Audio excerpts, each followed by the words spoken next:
And there's And Ruben. it looks like we are live Yeah. on Facebook. Cool, awesome. What's up, guys? Frantic Romantic presents Hanging with the Friends, episode number 19, Life-Size Indeed. Models. Hey, can you hear me? What up, Rick? Yo. Cool. How's it Hey, going, gentlemen, fellas? how we doing? Yeah. Whoa. Hey, how you doing, man? Hello. Welcome. Hanging with the friends. And you're in extra good luck because we didn't have any technical difficulties this week. Good. For the first time ever last week, Facebook decided, no, we're not doing it for you. Yeah, I didn't want to broadcast. Yeah. Figures, huh? Temperamental. Right. So thanks for making some time and sitting in with us, man. This is awesome. I'm a big fan. A lot of people are really excited. We got a big reaction knowing that you guys are coming on, man. So cool. Oh, yeah? Yeah. Thank you. Yeah, I know you've been supporting us a lot on social and stuff, like shouting us out. I know you've mentioned Cusack 1984 a couple times, so thank you. We really appreciate that. Mm-hmm. Yeah, no problem. It's genuine, man. I love that song. I remember Awesome. hearing the Arpatiki session version of it where it was still like in development. I loved it, dude. It was great. Right, yeah, that was the first time we played it live, and we were just like, well, let's just give it a shot. And then we ended up releasing that, that Arpatiki session. And yeah, we were like, okay, well, I guess we should it was sort of like a demo, I guess. It was rough. Yeah, but it worked. It sounded good, yeah. We'll look back or listen back anyway, because it's totally. I mean, it's the same song, but it's pretty different. So. Cool. It's cool though because I think it's it shows like a moment in time, right? Like it's like where you guys were at the time, Yeah, absolutely. And that's kind of like what we've been trying to accomplish, I think, like with each of our releases is try to make, it's kind of like impossible to not do, like even if you think you're being like I'm going to release something that's like so timeless, or whatever. Yeah. Maybe it's just sounding like 2020 or 19 or whatever it is, right? But that's cool. Like that's what makes it like cool, I think. Like very few things, if anything, is really like that timeless. And so you like I don't know, listening to stuff kind of like triggers that time period or whatever. So Yeah. Oh, cool. For anybody just joining us, we're here with Life-Size Models. They are our guests tonight. And, I'm going to be honest, fellas, I've heard your stuff. It's very awesome. I love it a lot. But I feel like I barely know anything about you because I actually don't live in the area and I haven't really had a chance to, to meet you, to see you play live. We do have an audience that is listening in real time. And of course, we always invite them to ask you questions personally, which we have you answer on air, if you feel comfortable enough to, of course. But for folks like myself and for the audience out there, we just want to know more about you. I guess, the very first thing right off the bat, names and roles in the band. yeah, sure. Anthony, you want to start? Making me start first, huh? Yeah, man. I'm just kidding. Hello world. I'm Anthony. I am bass and backing vocals of Life-Size Models. Yeah. Do I do anything else? You bring a lot of style and pizzazz on the stage. I guess that the cool pants add the style thing, but anytime you hear epic screaming, hey man, you're holding it down, holding it down. Bass, backing vocals, and cool pants. I guess I bring a lot to the table in terms of things for Life-Size Models. That's the triple threat right there. Thanks for having me. I appreciate it. Oh, thanks for being on. I'm Steven, and I'm Chris's twin brother. I play guitar in the band and do some backing vocals here and there as well. Cool. And I'm Chris. I'm Steven's twin brother, and I play guitar, I sing, and I write the songs with members of the band. And I guess in terms of like background, I started kind of like writing songs in 2013, I guess, and kind of worked with different people and kind of like got my my grounding and figured out kind of like how to write songs, and like obviously that's still an ongoing process. But I met Anthony in a few years ago now, maybe 4 years ago, a few years ago, something like that. I think it was 3, 4 years, probably 3-4 years ago. Yeah. No, 2016. Yeah. So I met Chris through a Facebook group page called I Want to Start a Band. Oh, And at the time, he was looking for a drummer and a bass player. So that's where I met him from. But yeah, we like literally met on Facebook, which is crazy. And cool pants. Yeah, that was one Yeah. of the things I was like. That's the real reason why. Prerequisite. Yeah. Yeah, send me a picture of your pants was one of the things that I said. the I profile. don't care how picture, you yeah. play bass. Just send me your pants. You know, Yeah. that's how it is. And it was a match made in heaven, let me tell you. Really, it was great. And yeah, and then Steven I've known forever, obviously. Just a little while. Yeah, we lived together. And, just since we also have Nick Miller in the band. He's our lead guitar player, and we have Chris Den as our drummer. And they're both like two of the most awesome, like giving musicians. They're very like patient and very thoughtful about the songs, and that's kind of like a gift that I think that they've bestowed upon us, because like it's hard like not to want to play all the time. I feel like you play music and you want to like, I'm gonna fill in this part, but they're like very restrained, and it like really helps like serve the song, and like It's important. you choose their Yeah, it moments, is. Yeah. Yeah, letting the song breathe sometimes just is so much more powerful than everybody playing all the time, you know? That's something I'm learning, and like that's like mature writing, right? Yeah, totally. yeah, I feel like I'm kind of learning that from them, and seeing them be like, I think I'm gonna step back in this part, or maybe so then when they do come in, it's like, oh yeah, like that's what that ebb and flow is, and cool. But yeah, they're great, awesome people, really cool. We all live in the Bay Area, but we live All over the Bay Area. Yeah, so we're in San Jose, Steven, my brother, and then Chris Den, the drummer, is in Oakland, and then Nick Miller is like downtown San Jose, and then Anthony is in San Mateo area, Burlingame. Yes. Yes, Chris, you're the winner. Burlingame. We always get those confused. But anybody who knows the Bay Area or doesn't know, that's like an hour apart most of the time. Each way. Right. Yeah. For us to want to meet. So like before all this lockdown thing happened, we would either go meet in San Jose or we would meet in Oakland. So like we'd get off work and then we drive an hour up, or one of us, depending on who that week was going to have to commute. But like it's kind of a commitment, so like it's cool to have people care, that are willing to do that. So I think that's really cool and important that you guys have actually figured that out, taking turns doing the commute. Because I remember I was in a band back when I lived in the Bay Area. I was in a band where I lived in San Jose and everybody else lived in San Ramon, and I didn't mind the commute, but it's funny because I'd always show up first. Like we, they all lived in San Ramon, and it would take them probably 5 minutes to get to the practice space, and it would take me, an hour or something. But I remember always being the one to show up first, and then they would just, they never thought anything of it. And then the band broke up. But yeah, no, that's great that you guys sound like you have like a really like a tight friendship and a really respectable working relationship. Is that sort of how it is? Well, that's what we like people to think. So it's going well. That's the perspective, right? How many fights have I had with you off of camera? Yeah. Fights. Like we've had to go to the doctor. It's been. You see this bruise right here?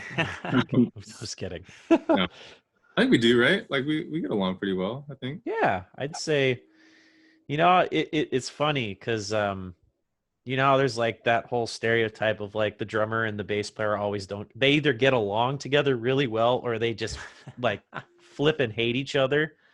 So we're the number one side, me and Chris. But no, I think honestly, I think everyone's relationship with each other in the band is just really strong. We all bounce off of each other really, really well.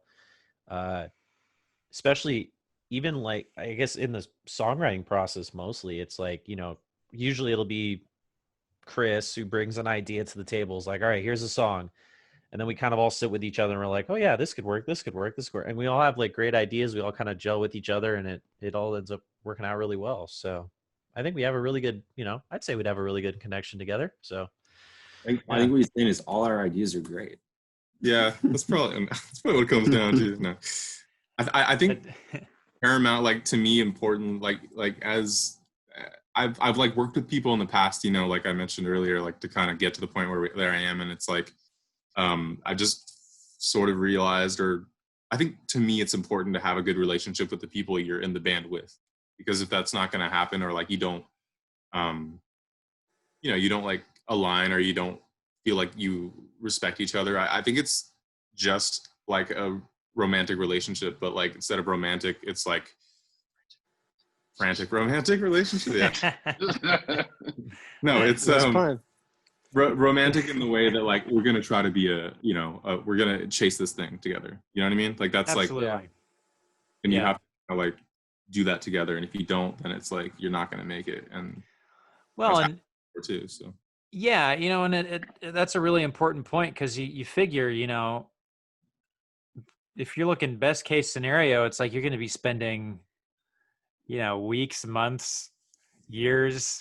You're going to be spending every day, 7 days a week for months, even when you're sleeping on the bus or whatever, like with these folks. Right. So you got to imagine, yeah, if there's little tiny things that bug you early on, then those things, They amplify, right? yeah. Just like dating. yeah, Yeah, exactly. totally. You can't stand like seeing each other once a week or twice a week. Like the whole making it for a career with these guys is not gonna probably fly very well. So Right. you gotta learn how to do that. Yeah, and it's the learning process, right? So doing our best. Yeah. You guys seem to have a good relationship too, doing the podcast together, and yeah, we gel pretty well, Yeah. I mean, with us, it's interesting because we had a pretty like stable lineup for a few years, and then just for different reasons, not anything I'd say too dramatic, but within a matter of like maybe 6 months, half the band kind of, one person went off to Austin, Texas. Another person was getting engaged and getting ready to get married and stuff, and sort of just wanted to hang the whole band thing up. Just different things. So half the band just left, and then by the end of last year, we kind of we recruited a few folks. We got Rick in here last summer, and then Zeke, who's not with us tonight, but man, I love Zeke to death, man. But yeah, he just joined us right before COVID. So great. Yeah, like around like New Year's or so, Christmas time around then. He was like our Christmas present, Man, Yeah. Well, hope you named this year's Christmas present too, and you guys can get together again finally. All right. Yeah.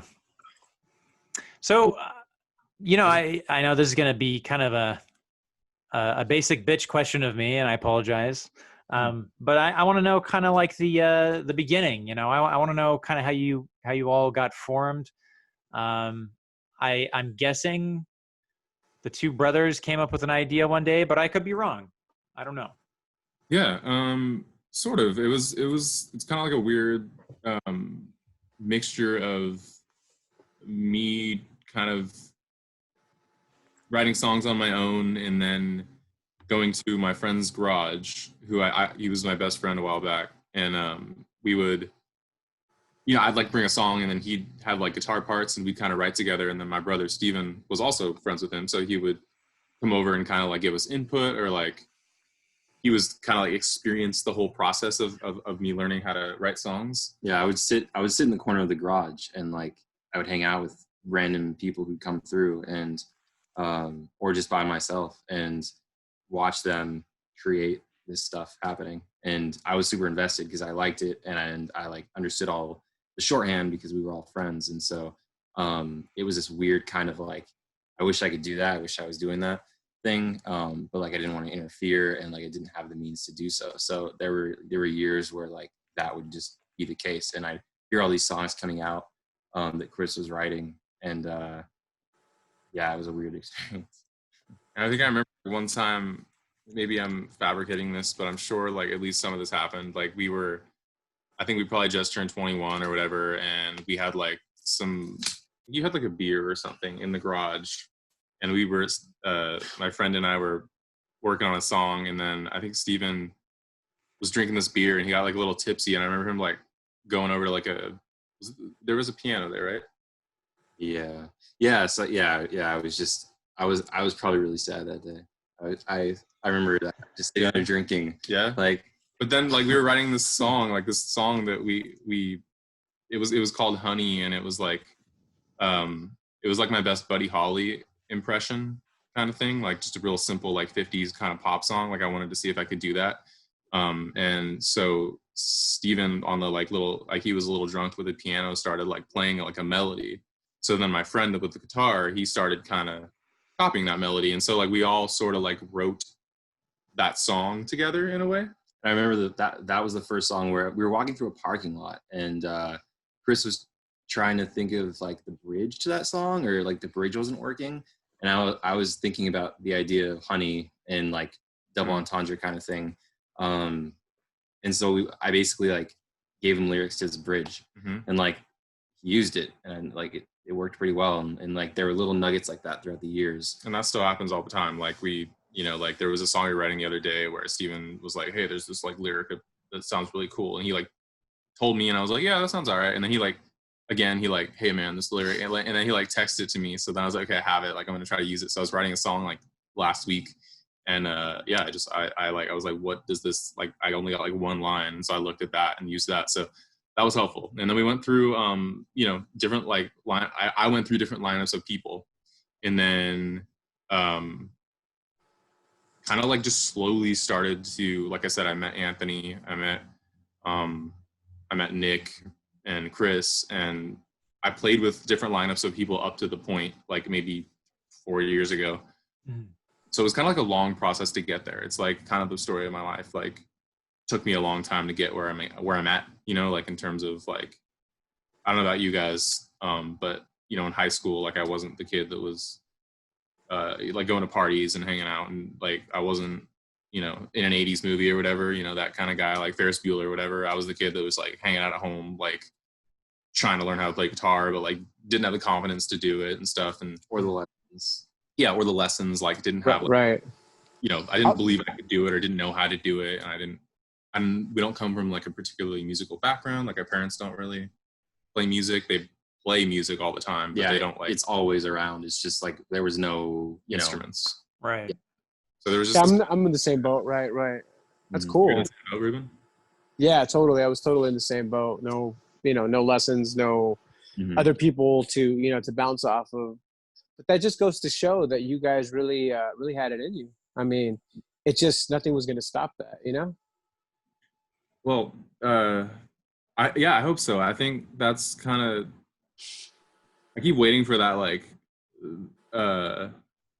like drive to do it to kind of go away. Like I feel like the older I'll get, eventually it'll kind of like, well, it's time to like get a career or whatever now, right? But like I'm trying to do both, and I don't know. I just want to like really give it a shot and do my best, because I feel like we got all these songs that we can, that, you know, that I think that I'd like to hear. That's kind of like the metric, you know. Like I heard, are you guys familiar with the Replacements? Yeah. Yeah, I heard singer of the Replacements one time. I think somebody asked him how he writes songs, and he's just like, "Oh, I write songs that like I would want to hear." Yeah. And kind of stuck with me. So like that's kind of been my mantra, I guess. I don't know. Anthony, is there anything I'm missing? Is that kind of like a somewhat decent story? Yeah, I think the drive to just do our best has kind of always been there, especially with you. Well, with specifically you, Chris, when I first met you, it was just kind of like, because I guess I was in that whole process of like when the band just basically, so when I joined the band, there was a lot of stuff going on. Basically, looking for a bass player, looking for a drummer, and then all of a sudden we like lost the current guitar player, which I never actually played with once. So like I was like, I guess I was part of this whole like thank God I was the only bass player that auditioned and I got the role. But like it was just being with Chris and going through that process of trying to find members, and just, you know, and you know, I remember one of the questions that Chris asked me when I first jammed with him, and he's like, he told me, he's like, what do you see yourself doing with this band? Like, what do you want to get out of this band? And I straight up told him, I was like, yeah, I want to take this as far as I can go with it. And we kind of gelled on that. And he's like, yeah, like me too. Like, this is like my band, like this was my project, and I want to like I want you to be a part of it. And like, I want us to work together. And so, that, and then, when Steven joined along, just honestly, just everybody in the band just kind of has this whole mentality of like, we want to make music, we want to do the stuff we want to do, but we also want to just try to take it as far as we can go with it, because there's really nothing we could lose on. And just, I think that's what really helps to keep producing content, keep writing songs, keep recording, keep putting out videos, because we always have that thing in the back of our head. I was like, well, yeah, this is like what we want to do, and this is like someday, if something happens, it happens. But if nothing comes out of it, at least we have like all this great content out of it, and an experience that we can basically never forget. I mean, I'll never forget this experience. So it's like, this is I've been in a lot of bands, just little side projects here and there, but nothing's ever came out of those bands like Life Size Models has had. So it's like, this is like the most I've learned so much out of being in this band, just about everything, about not just playing an instrument, but just how to gel in the scene, and how to do this, and how to be more professional in music. And so there's a lot of stuff that's really come out of this band. So it's a win-win everywhere. Yeah. Yeah. All It's right, interesting. guys, I'm going to interrupt. Hang on, Mikey. Go for it. So we got a couple friends that are joining us again. We like to mention people that are some of the loyal friends of the band. All right. So we got Jeff tuning in again tonight. Mondo's Jeff, on. what's up, Jeff? Yeah, and we got somebody who's not familiar to me, Andrew Sova. Andrew. Hey, what's there up, we man? go. Yeah, All right. yay. But Mondo, because guys, we do open this up to questions so people can ask you guys questions. So Mondo is asking. Mondo had a question for you, and I'm paraphrasing. How long have you guys been twins? Well, you never. Please answer this question. I've been dying to know. Yes. Listening. Yeah. I guess almost 29 years. Mm-hmm. Yeah, almost 29 years. Who's older? Mondo, there's your answer. Oh, yeah, there you go. Actually, over 29 years, because there's that you're right. 9-month period. Yeah, that's actually Yeah, 6-month period, because we were premature. Yeah, we were premature. So, Which one's older? Steven's older. Steven's older. Okay, cool. 3 minutes. 3 minutes. Yep. I actually never knew that, actually. I thought Chris was the older one. That's why I'm so wise. Wait a minute. Wait. No. You guys were born 3 months early. So which hospital were you born at? Kaiser Permanente in Santa Clara. Me too. I was born there too. Yeah? Yeah. No shit. Hey, dude. Good place, right? You got us Yeah. through. No. We're here. Which one though? Like after it moved, or like? When I think it was its old before. spot? Yeah, me too. I was born at the old spot. Yeah. The old one. Wow, that's cool. All right. Mondo, thank you for asking that poignant question. Yeah, thanks. Yeah, they took like what? Good minute and a half of that time, Yeah. So that's cool. You guys weathered the storm. I mean, almost all bands go through roster changes, go through those challenges, go through that balance of like life, professionalism, earning your living, trying to do your art. But I mean, you're still here. You're still in the battle. Well, It's very cool. You too. Yeah, you've been battling it too, right? Getting through it, Yeah. kind of going with the changes and seeing how it goes. Yeah. I mean, it's interesting that you guys mentioned age, because, I know back before I was 24 years old, and I don't know why 24, but back before I was 24, I said, you know what, if I don't make it by the time I'm 24, then I'm just going to hang it up. Mhm. And it's because I think it was like David Bowie got real big when he was 24, and like this other guy, Scott Weiland, I think got signed when he was 24. Uh-huh. Just like it was weird, just some weird common number.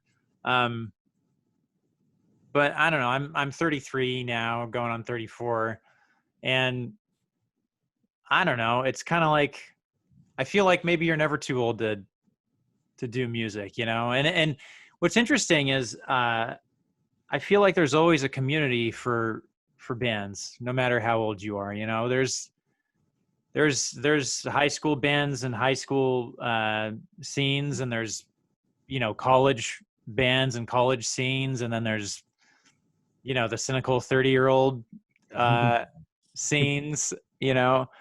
But I don't know. It's, yeah, there's a ton of cool people that are like, that just love going to shows, and it doesn't seem to matter. Like, I don't know, age doesn't really seem to matter.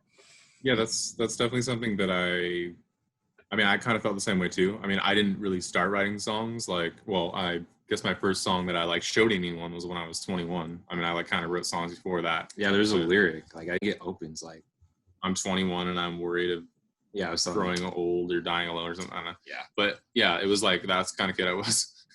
And I was like 21 being like, okay, well, like now I'm 21. So like, hopefully I'll be able to like look back on this song, and we don't even play it anymore. But it's like, I thought, I remember like 27 being a big thing, right? 27, like Yeah. 27 Club, right.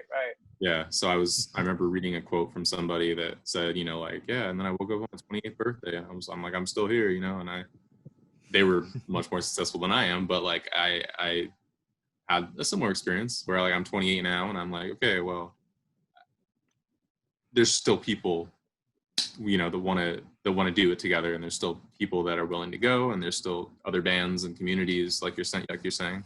That's something that I didn't expect, I guess. So it's nice to know that there are people out there that age isn't, you know. Alan Rickman, he made Die Hard when he was 40 something. Yeah. He had a great career. So Yeah. Snape. Harry Potter. Yeah, That's exactly. right. Hans Gruber, man. That's right.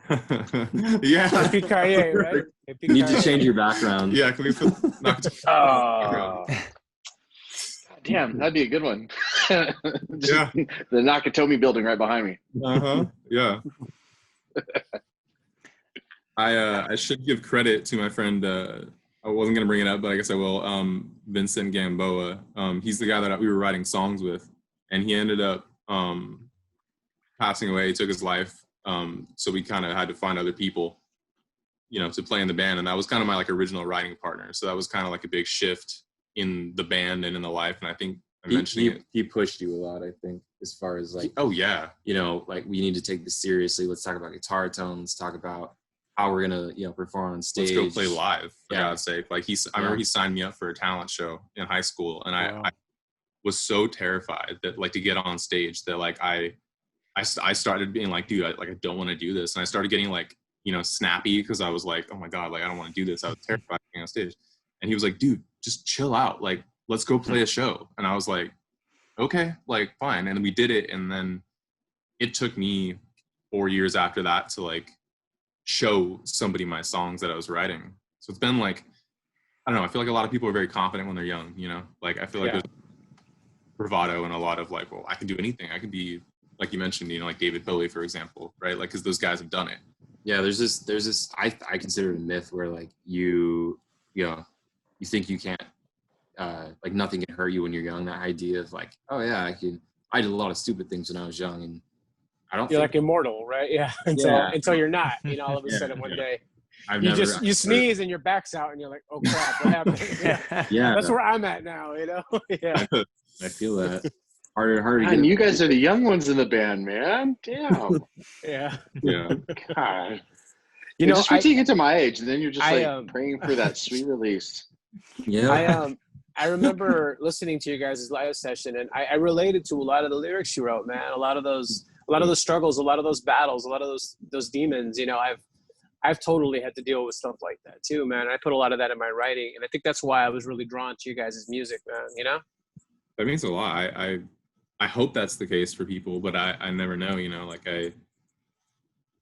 I feel like I just connect with stuff like that. Like when I'm listening to music. So it's the stuff, like I said, that I write that I feel like I would want to hear, but that's like the most genuine, you know what I mean? Because it's like, it's what you're going through. It's what you're feeling. It's what's coming naturally to you in the universe, man. And it shows like, yeah. I remember you talking about, you know, like some of the stuff like with like depression or with like even just trying to get out of the house, man. I mean, I'm like, fuck, I'm right there with you, dude. Honestly, you know, Yeah. it's No, I mean, yeah. Right now is like exaggeration of that, but Yeah. you know, when there's a bunch of people waiting for you or whatever, and you just kind of like, I just don't want to go. You know what I mean? It's like that. Yeah. I don't know. There's something there, man. That's deep. Thank you. Yeah. Yeah, thank you, man, for writing shit like that. That's awesome, man. You know. You're welcome. I mean, there's a lot of Vincent in that, in the songs now as well, like Polar Nights. I mean, like that's got that lyric that you mentioned.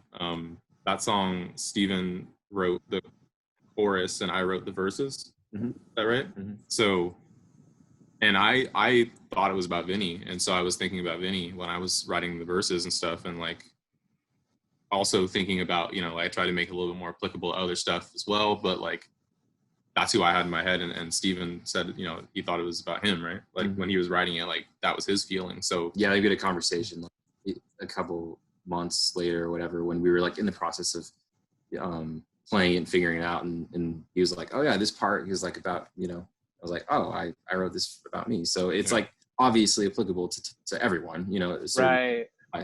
which is helpful. I think it helps people connect with it more. And good sign. Yeah, whether you're trying to or not, you know, it's like you can write it and be disingenuous, or you can, it can come from an honest place and hopefully connect. Right. Yeah. You know, I got a question. I always think it's really interesting when siblings are in a band together. You know, I was in a band briefly with my brother, and that didn't work out too well. But you know, with the two of you, do you find that you write with similar voices? Like I guess especially with lyrics, do you find like you're basically on the same page when it comes to that? I think we're drawn to the same type of stuff. He takes the bulk of, you know, the lyrical content, and like I likened being in Life Size Models because I watched it for so long, you know, and like kind of form, and I'd give him little like things here and there.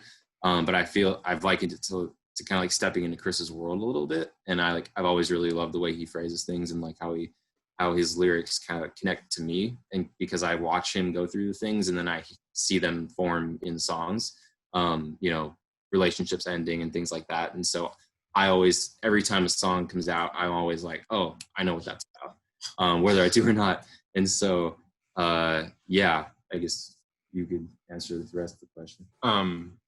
That's funny. Yeah, I guess I'm not that like veiled about like when I'm writing things. It's kind of like, oh, okay, yeah, like, but I think so. Like I do. I think so. Like I think like Polar Nights is a perfect example of that. Like I wouldn't have been able to take it and finish it and write the lyrics I did to it if I didn't feel like I connected with what he was saying. You know, it felt like an extension of what I would have done. It was like, and that's helpful too, like because Steven and I are so close, and then we spend so much time together, and we have much of the same influences that it's kind of like a third arm or like a second brain or whatever, you know what I mean? Like it's helpful to, when he brings something up, it kind of like, okay, like most of the time I kind of like can use that as fuel, I guess. And if I'm not sure what to do, he probably has an idea. So like there's that song Cusack 1984 that you mentioned.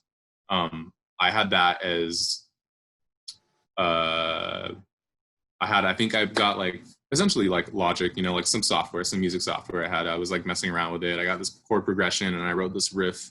That's the riff in the song, the main riff. And it's like, I was trying to write something that was like Johnny Marr-esque. Like I was, and that's where like most of my stuff comes from guitar wise. I just think it's really pretty and I prefer that kind of thing. And then I just let it sit for a long time because I kind of like to do that. I'll just like write stuff and then let it sit so I can like, which really it kills me. I know, like, it needs to be done today. Yeah, he's like I'm tired of having riffs just like lying around. You know, like I don't know what to do with it right now. I'll get to it. You know, so I found that and then pulled that out, and then I was like, dude, I don't know. This is 3 chords. Like the whole song's 3 chords. Like the verse sounds like the chorus. Like I'm not really sure where to go, and it's one of those things of like, oh, I was overcomplicating it. You know, I didn't think that like we've become more and more like simplistic sometimes, like when it's necessary to kind of be like, yeah, 3 chords is perfectly fine. And less is more sometimes, right? Less is more. Right. yeah, and it's a lot of like in the arrangement, you know, like you were mentioning earlier, where there's like more space in a song. Yeah. In the verses of that song, there's a lot of space intentionally, and then in the choruses, it can get like bigger and it feels effective, where it's like not so much the chords, but more like melody and the arrangement. And that's just The learning. emotion, more than Yeah. anything, you know. Definitely, yeah, definitely. When he showed me the chords and the riff, I was like, well, just do this. I think like it's like literally what I said. And then we spent the night like on a keyboard and a guitar. I think he was playing keyboard, I was playing acoustic guitar. And like after that, it was kind of like, okay, let's bring it to the band and see what they can do, right? Yeah. Which was weird because like for me, it felt obvious, but then there's other times where like I'll have something or Anthony will have like a cool part and like to somebody else, it's like, yeah, do that. That sounded great. But in your head, you can get Yeah, I assume you guys probably have similar experience sometimes where you're trying to write a song and you just kind of like overthinking it, or you're like, something you would have loved like a year ago or 2 years ago, your like life, you know, when you were writing it, probably would have been like, this is awesome, like this is the best thing I've ever written. Now you like probably would criticize. I don't know. That happens. I mean, I can only speak to kind of, you know, like with lyrics that I write, I always feel like the first draft is kind of what I'm trying to do with the song. And then the second draft is what the song should actually be, you know? And it's sort of like I'll put down the first draft and I'll be like, you know, this is kind of just like, I'm trying to be cool, or I'm trying to be this, or I'm trying to be that. And it's just like, you know, and then the second draft is like, oh, okay, now this is just me being honest and me coming up with an idea that I don't feel is like some cliche, you know? Right. Well, I did that the other day. There was like, do you guys know Fast Times? Yeah, They're a band from San Francisco. No, I never heard of them. No. They're I don't know how new they are, but they're like 3 dudes, and I think they're a little older than we are, but I think they've had like other projects throughout the years, and like they maybe just like formed this recently, but yeah. We found this song on YouTube that they have, and it was through some sort of, I forget who the platform was. I feel like if you type in on YouTube Fast Times Vacant Eyes, their video of them playing it live comes up, and it's such a good song. I was like, whoa, like it's one of those things where I was just instantly struck, you know, like those guys could be on a stage, you know, at Coachella and like playing that song, and it would mean like, I don't know, I just love it. I love it. And it's like, not because the arrangement is huge and it's like this big, like huge song, but just lyrically, it's like so fantastic. And his storytelling's so good. Anyway, like, please look that up after the podcast. But yeah. My point being that there's this line in it. He says, I was the one who got you high for the first time. And I was like, that's such a good, like, there's so much in that, you know, like it's a visual, right, yeah, it's a positive or a negative history, like, right, yeah, and like it's such a good line, and the chorus says, you used to be my best friend, and there's like this again, it's like, okay, like what is it a relationship, is it not, like, and he never really, I don't feel like he really answers it. He like gives you little snippets of like their relationship, whatever it was, and there's like this like youthfulness to it. It's just really great. And so like I decided I wanted to like write a song in response, like he's a character, right? Like, and the song's called Vacant Eyes, and he's talking about this girl. So I wanted to like write it from the perspective of that girl. So I was trying to do that. And it was that first draft that you're talking about where like, I'm not a girl. And like, you know, it's very hard to do that and feel like I'm like doing it justice, because that's such a good song. So then the second draft was when Steven and I kind of sat down, and I was like, you know what, I'm going to take that line, you used to be my best friend.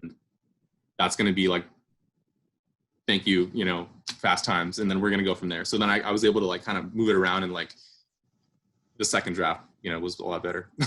Nice. That's awesome.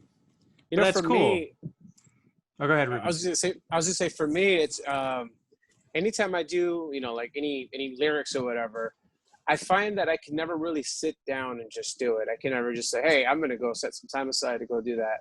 Like I always do it when I'm working. Always. I'm like running around, going places, and I don't write it down. I never write anything down. I usually figure if I can memorize it, then it's probably pretty good. You know what I So- mean? It's The probably Leonard gonna be Skinner catchy. approach. Alva, Leonard Skinner, Jay-Z. Jay-Z. Yep. Yeah.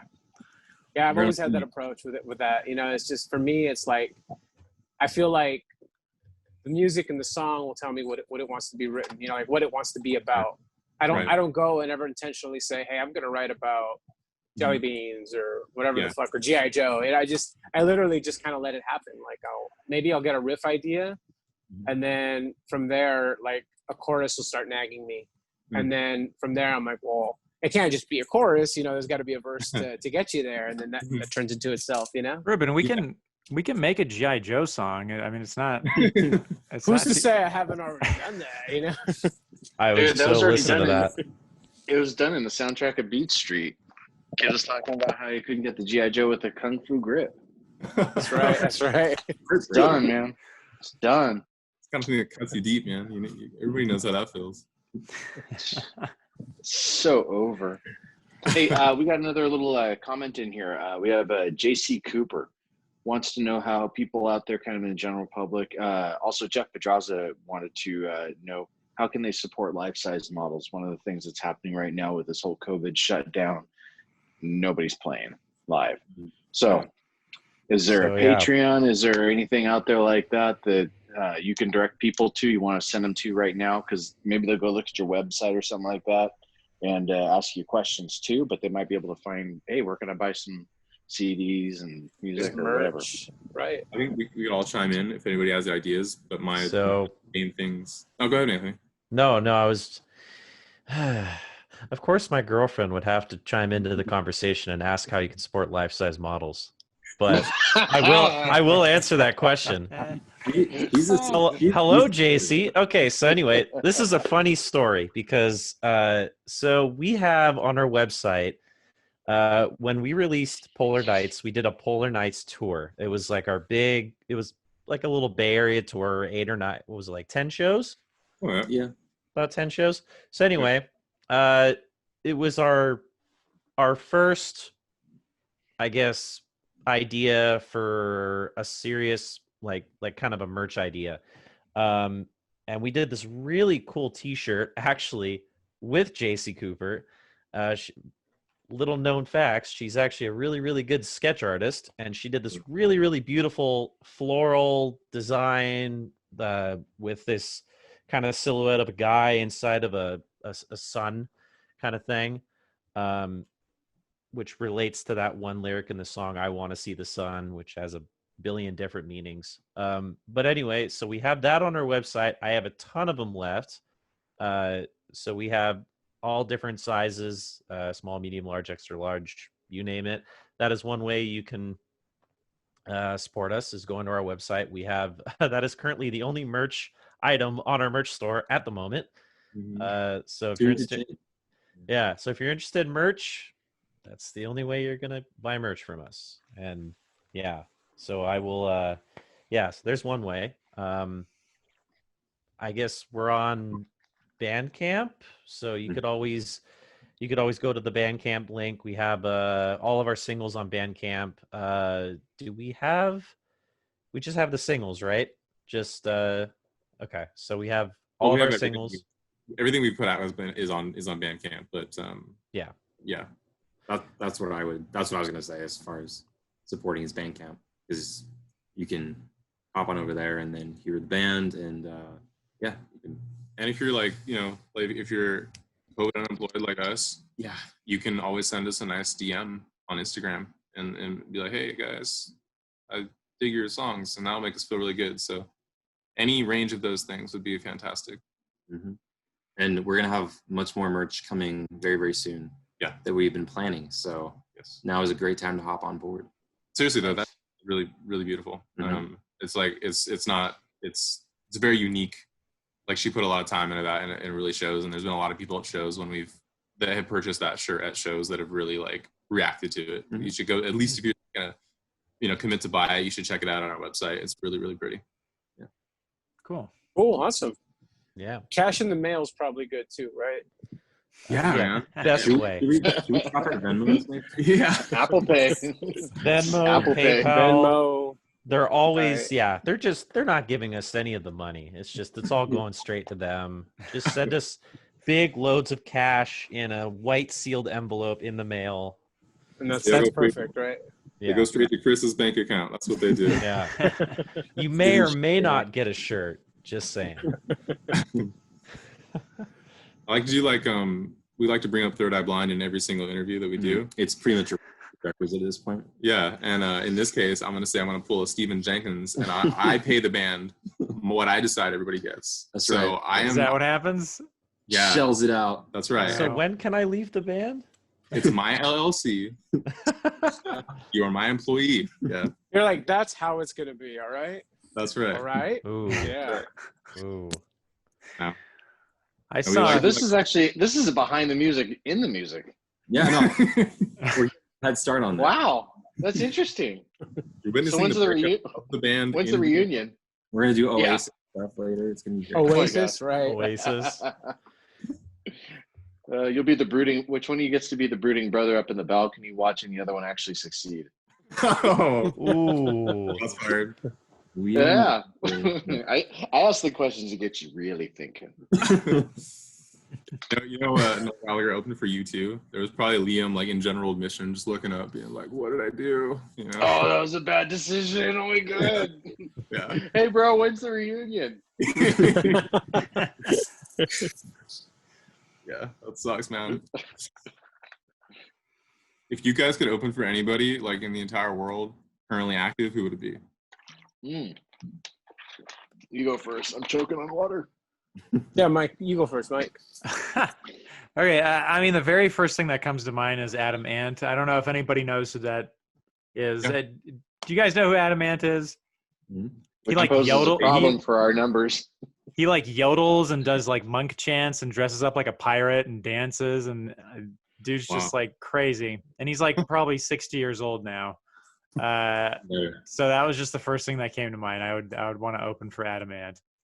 It'd be tough to follow. Yeah.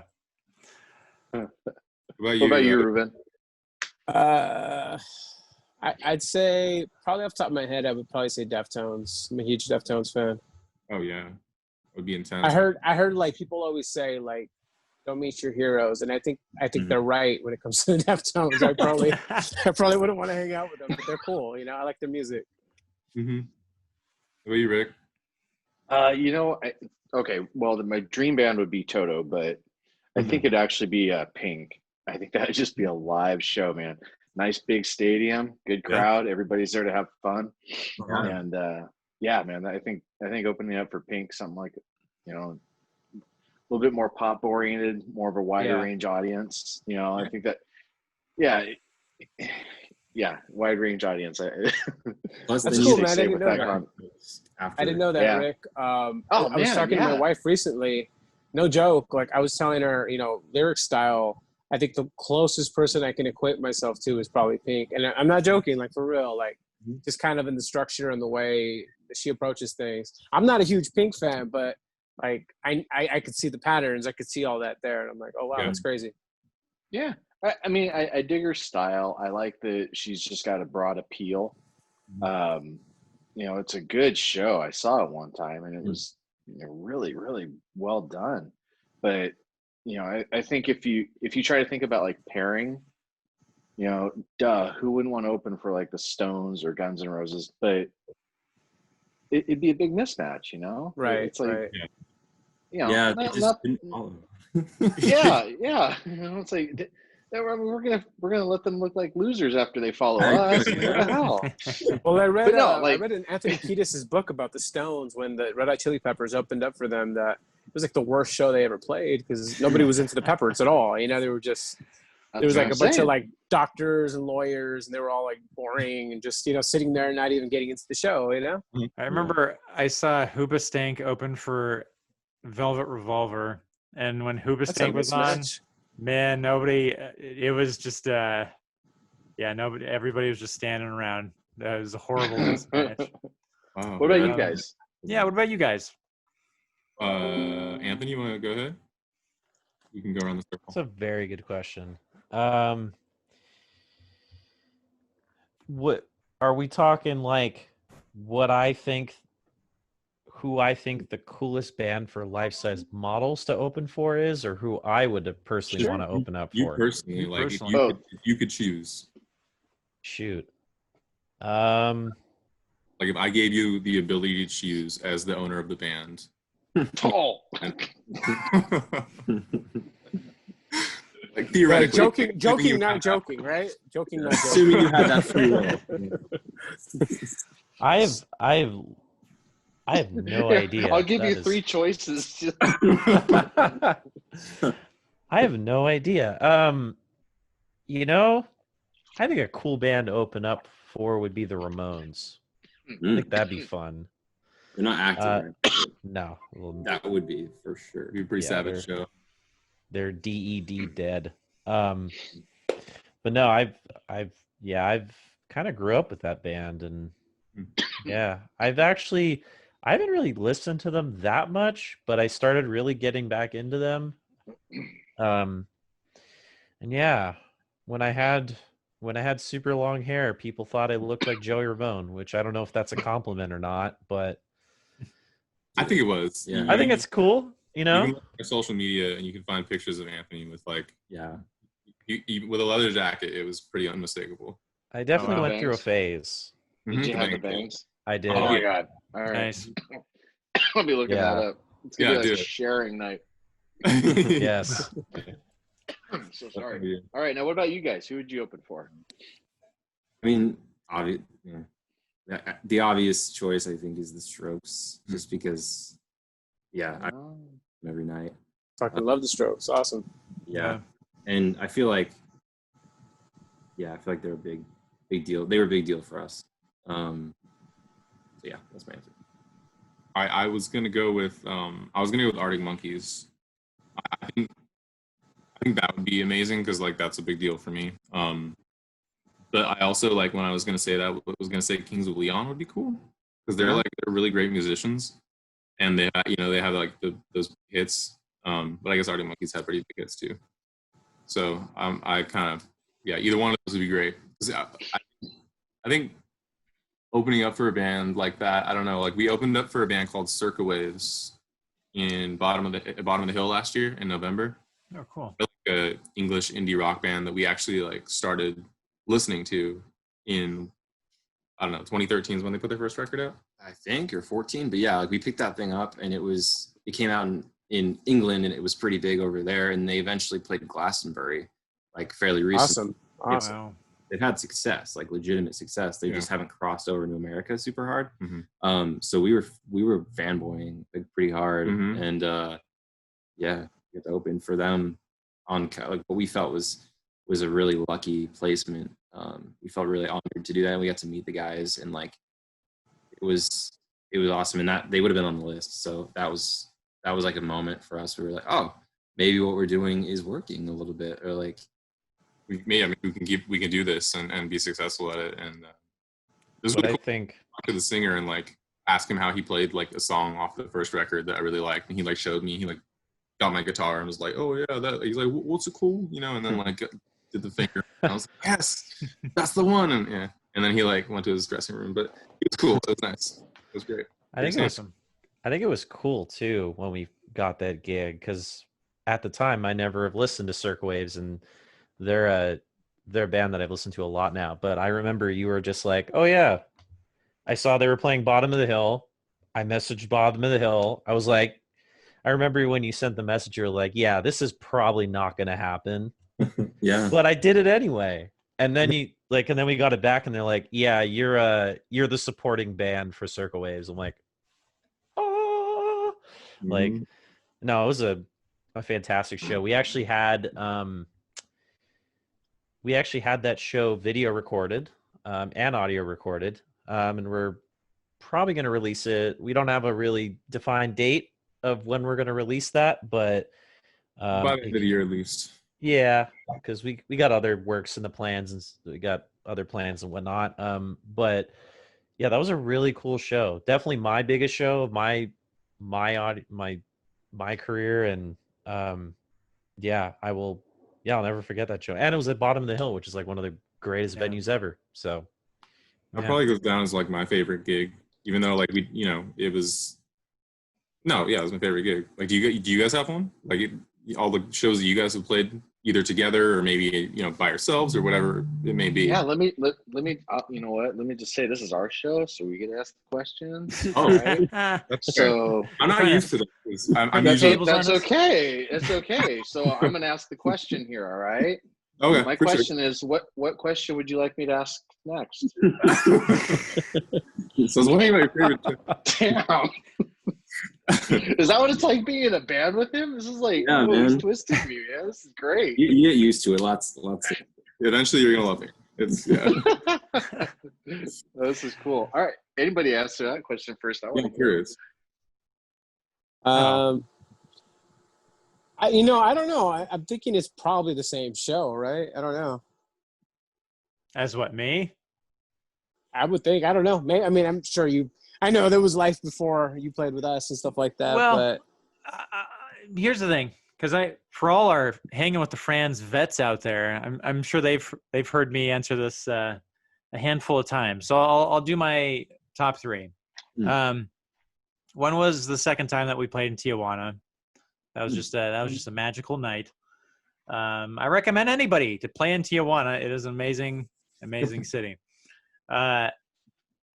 Bottom of the Hill, actually, I think that was probably another one that I really enjoyed doing. That was probably like 10 years ago or something. And then, the third one. Okay, do you know who Hal Sparks is? Yeah. Yeah. Okay, Yeah. so randomly in Santa Clara, there was this Netto's, right? Netto's. Yeah, there's this place called Netto's, which was like it was like a deli by day and a venue by night. Whoa. And we played this show. I don't know how this happened, but so Hal Sparks is a comedian and also, I guess, a singer in his own metal band, right? Hmm. And we just got on the same bill with him and his band. And I mean, both bands played to an audience of basically nobody, but it was just fun talking to Hal Sparks. He was just a super cool dude, and I thought, oh, this is a great show. And then, yeah, so those are my top three. That was one of your last shows with That Drop was the Dead, last right? show. Yeah. Okay, you know what's funny? I don't know if you know this, dude, but this is like you and I were buds already, but we weren't in a band or anything like that. right? That show was on my birthday, and I totally wanted to go to that, right? I ended up getting caught up in errands and stuff like that with my wife, and and she had some family from out of town. And I remember she's like, "Don't worry, we'll go see them the next time they play." To this day, I still bring that up. And that was the last time they ever played. You could have been hanging with Hal Sparks, man. I could have been, yeah. Talking I'll about never I forget love the that, 90s. though. That's why I knew it was Netto's, dude. Yeah. Man. On your deathbed, they're gonna ask you. You're like, Instead, I ended up watching The Office on my couch. That's right. That's it. Yeah. Yeah. Too bad you can't queue up that concert on Netflix like you could. I know, right? I know. I knew Hal Sparks from those like decade retros or year. Yeah. right? Yeah. VH1. 90s, the 80s, right? Yeah, episodes. the 80s. Yeah. Yeah. Yeah, he made a point when I was talking to him. He's like, "Hey, and you noticed, right, that I was a little less mean about things than all the other people saying comments." And I was like, "Oh, yeah, I guess so." I've never really watched that shit, but okay, yeah. He was likable, so I guess that's probably why. Yeah, he was like kind, Yeah, he's a nice enough dude. Oh God, okay, sorry, one more. So Alice in Chains switched out their old singer passed away, and then they had this new guy, William Duvall. And Blake's isn't around anymore, but it's this place that used to be around in Berkeley, and you go down in this basement, and it's a venue, and I think one of my favorite shows is also I was on the same bill as that guy's other band. Like he had just blown up, and he was a part of Alice in Chains, but then he just had some other band that he was in, and they played a show with us, and that was actually a pretty cool show. And then I got to talk to him, and And that was great. I was just great chatting with him for a little bit. How was that band? What's that? How was that band? It was good. It was different. You could tell that he kind of changes his voice up to fit Alice in Chains' style a little bit. Oh, that's interesting. Yeah. Because when this other band, I mean, he was like super high pitched, like screeching, squealing kind of stuff. It was really good. But it was different. Yeah. You mentioned Scott Weiland a couple of times, right? And Stone Temple Pilots and Velvet Revolver. I feel like not only his physical appearance changing throughout the years, but you listen to like Stone Temple Pilots early live stuff, and then you listen to like Fall to Pieces by Velvet Revolver, and like for me, there's such a difference in voice, like vocals for me. And yeah. But it's just like same guy. It's insane because they're both amazing vocals. But yeah, that sticks out to me in that Darn, era. I wish we had another hour to talk about that. You just hit the rabbit hole with Mike there, Yeah. Let's do this. Tiny music, man. You listen to Tiny music. Right. It was a big departure from that old sound. Right. I mean, you have Core that has, these really like grunge vocals, and then you have Tiny music that is just a complete 180. And he was, yes, fantastic vocalist and frontman. Yeah, R.I.P. Yeah, definitely. Sorry, I didn't mean to take over the conversation, you guys. I hate to be this dude. We're almost kind of running out of time, actually. Yeah. We would like to take this one last, minute or two, just for our audience, for everybody listening out there. I know you guys already went through where we could find your music and where we could buy some merch and stuff, but just to run through it again, just so everybody has it right clean in their minds. Sure. Socials, all that stuff, all your platforms, Jerron. Sure. The main one, the biggest one is probably Instagram. So Instagram at Life Size Models. That's got 2 S's on the end of it. That would be like the best thing you could do is follow us on Instagram, because that's where we put everything. And if you sign up on our website at lifesizemodelsband.com, then a little on the bottom, you can just scroll down to the homepage, put your email in, and then you'll get our emails. We don't email a ton, just for the big events. So the major releases, we try to just like give you a little quick update. And then we're going to try to throw some free merch in there over time as it comes out. So Facebook, Bandcamp, SoundCloud, those are all great, and they're all Life Size Models. And then one that you probably subscribe to would be YouTube, because we've been doing more videos, and we've been doing a lot of like homemade kind of music videos, and we just filmed a music video the other day. So awesome. Yeah, we had to kind of be creative, seeing as the circumstances, but yeah, check us out, Life Size Models, and with 2 S's on Instagram. Yeah, if you're there, you'll see everything else through that platform. So. Yeah, cool. Yep. All right. Thank you so much for having us, guys. Like, it's been really great talking. I don't know if we've ever actually been able to do this. So, thanks for coming on the show. We're relatively new at doing this, but once COVID started, we just thought, man, let's just like have musicians on and just chat. Let's get to know some folks a bit better. And I mean, I love that people have come on here, and we definitely love just exposing our audience to new music and to new musicians, and hopefully some of the people out there will go out and become lifelong fans. So thank you. Yeah, thanks guys. Real pleasure, man. Awesome. Yeah, you too. Hopefully we'll get down to that festival in Tijuana sometime. I know I remember you about it and like hyping it, and I saw it happen, like while you were doing it, you were posting photos, and then afterwards you were saying how great it was, and then you just mentioned it was one of your favorite shows. So one of these days. Yeah. They'll totally take you guys in with arms wide open, man. You guys are great. I know you guys would do fantastic over there. Thank you. Maybe we get some drinks together in Tijuana sometime. Right on, man. Cool. If not Tijuana, then maybe San Jose. San Jose, right? Exactly. Yeah. Cool. All right. Well, good night to Life Size Models, and good night to everybody watching and listening to us out there. We really appreciate you checking us out always, and we really appreciate those of you leaving questions for our guests. It always makes these conversations bright and cheery. So, all right. Until next time on Hanging with the Frans, same Fran time and place, Thursday nights at 8:30. Good night. Good night, guys. All right. Bye.